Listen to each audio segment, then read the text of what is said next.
and see, you concentrate because in your assignment, in your this JavaScript assignment, you are going to use to take the input from the user, like input to the text box, input from drop down list, input from radio button. So how to do it, please understand. We will first see the HTML code. I hope this code is visible to you all. Yes, I am in synchronization with my code and screen. Yes, sir. Correct? Yes, sir. Great.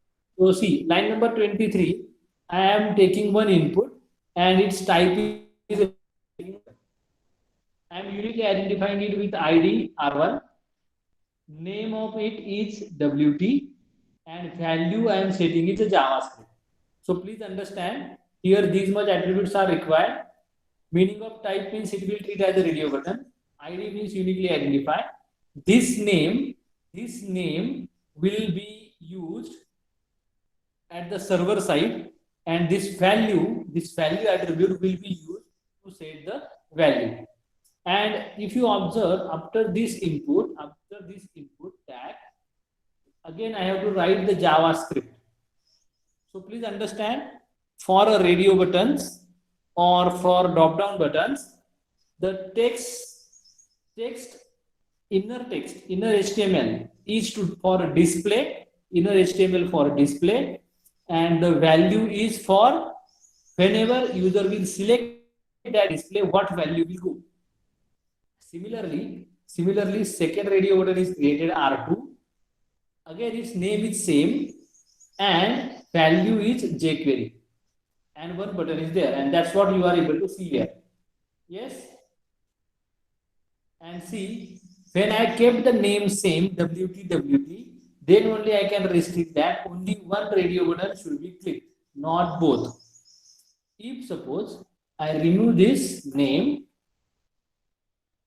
then you can observe user can select both, because now they are not forming a group. So is this clear? Is this clear? This is the HTML part. Is this clear for radio button?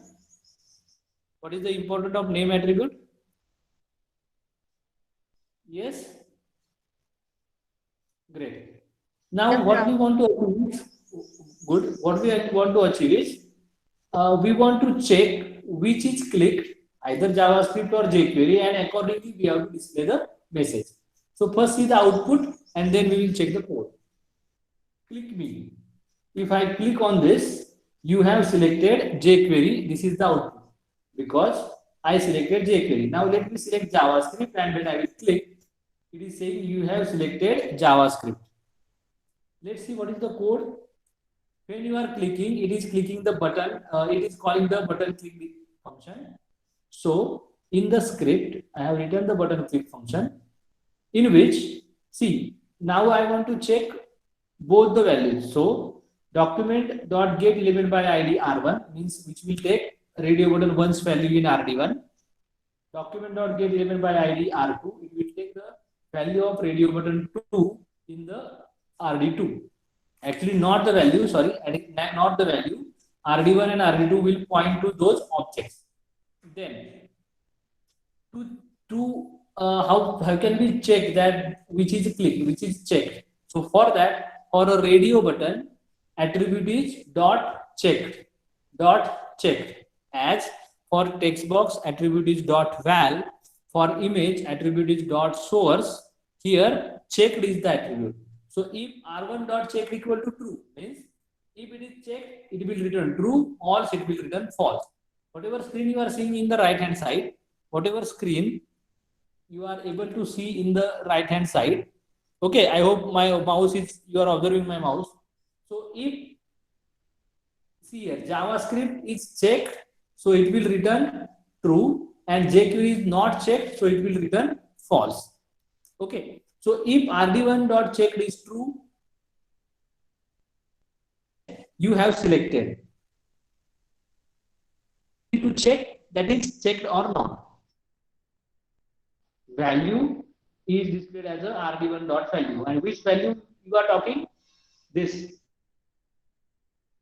value attribute.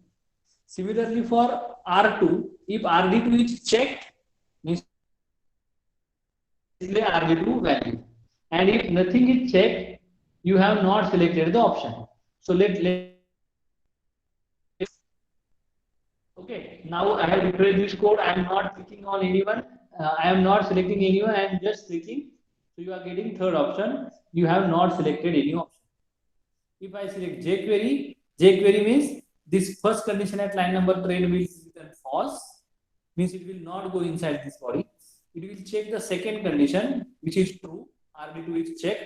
That's why it will go inside and it will print the value associated with that RD2, means value associated with radio button 2, the jQuery, and that will be displayed. So you have selected jQuery. Give me reply if you understand this dealing with radio buttons. Yes, sir. Now, one more thing I want to focus see, whatever text and whatever value, you can keep that different. Like radio button 1, it is displaying JavaScript, but I am setting value as a 0. Radio button 2, I am displaying jQuery, but setting value as a 1. Because many times you will find in the database, instead of storing JavaScript jQuery, you can treat them as a 0, 1, 2 like this. So in that case, you can use a value as a numbers and display as a string. So let's see what happens. When I am clicking on jQuery, it is saying you have selected 1. You have selected 1 because